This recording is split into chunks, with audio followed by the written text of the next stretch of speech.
Hi friends, it's Saturday, it's nice outside. I thought I would film a short video outside. And I thought it would be fun to just do a short video about different ways that I feel like I've noticed that I'll get intuitive hits of knowing or downloads or whatever you want to call them. These insights, whether sometimes people will call them psychic insights or just intuition or unexplainable things that just sort of drop into our awareness. And so the first way that I've noticed that this happens is connected to how I recall a dream.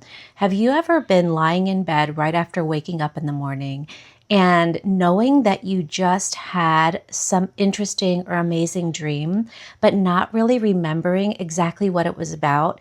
And so you lay there and you try to chase down your memory of what this dream was about.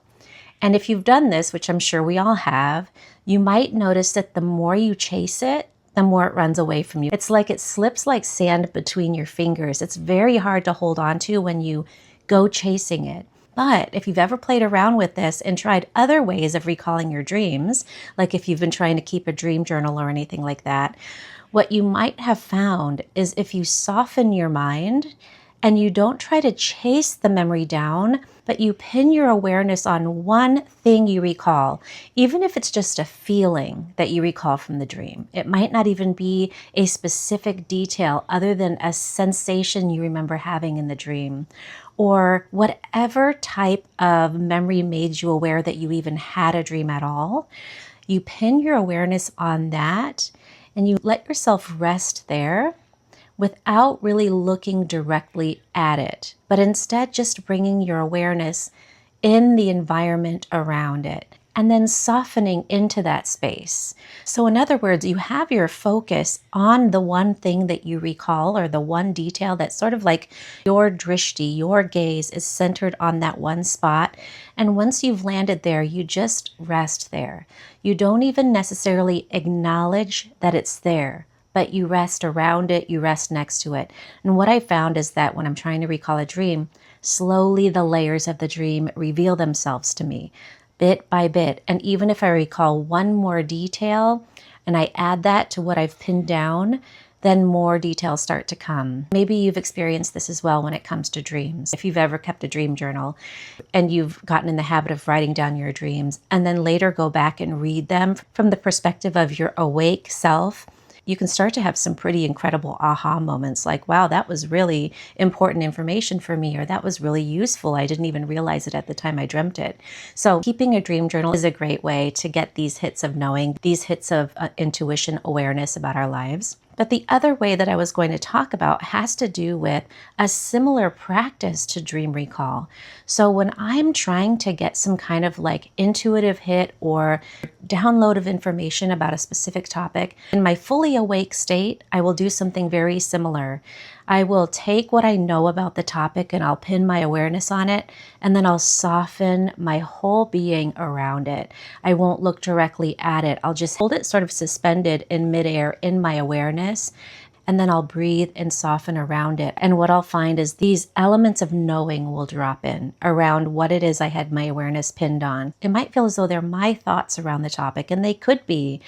But other times it might feel like, wow, that solution kind of arrived out of nowhere. I have no idea where that came from, but it's great. I like it. I should also mention, of course, that meditation helps with this process to pin your awareness to a question or a situation and to soften your energy around it as you meditate. That definitely facilitates the process of our awareness unfolding to deeper knowings and deeper insights about all different aspects of our lives. That's definitely a powerful method to deepen this process. Now, for the other way that I was going to talk about getting hits of knowing and hits of intuition and downloads of information, I'm going to use the dream recall example again. I bet you've found when you can't remember your dream, if you just go about your day and you're just doing your thing, all of a sudden, sometimes it's just boom, it's there. You remember the dream and you're like, oh, I had this dream last night, right? It's just sort of like in your distracted state, in your flow of your day, it just sort of hits your awareness. I've noticed that intuition and insights and downloads sometimes occur for me in that way instead. Sometimes I will have a topic on my mind so my body and my psyche are primed for more information about the topic. I might have prayed about it. I might have asked for more information. I might have opened myself up and given permission for that information to come in. And then I'll just be going about my day and busy doing this and that, maybe in the grocery store, and suddenly, boom, I have this really powerful awareness that I have a new perspective on that issue, a new nugget of information about that topic that I hadn't previously considered. It just sort of drops in a quicker way than what I described before, where you sort of have to pin your awareness on it, rest next to it, and let it unfold to you layer by layer. This example is more sudden, but I feel like, at least for me, the reason why it drops in is because I've been asking for it.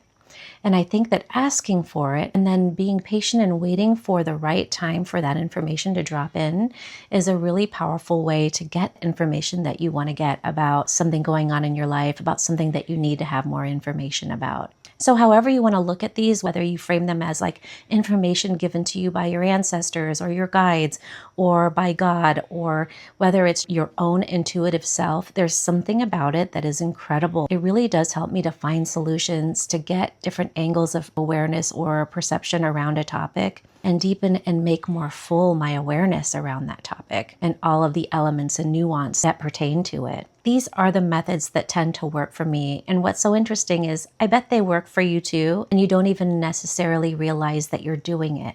So part of why I wanted to film this video is to kind of draw a circle around something that many of us instinctively do and cast a magical light on it, because it might not seem magical to you, but in my vision, it really is. To me, it highlights the way that our energetic field interacts with energies outside of us and how we are not necessarily separate from that. Our feeling of separation is an illusion, and there are ways that we catch glimpses into that truth and we just kind of gloss over it and don't think about it. So I kind of want to draw attention to the ways that there's this everyday magic that we engage in all the time and just don't even think about it. I wonder if there are other things that you do. Please feel free to drop a comment. I would love to read about it. You share with me, I share with you. It feels like a good exchange. Anyway, I hope you're doing well, and I'll come back with a new video soon.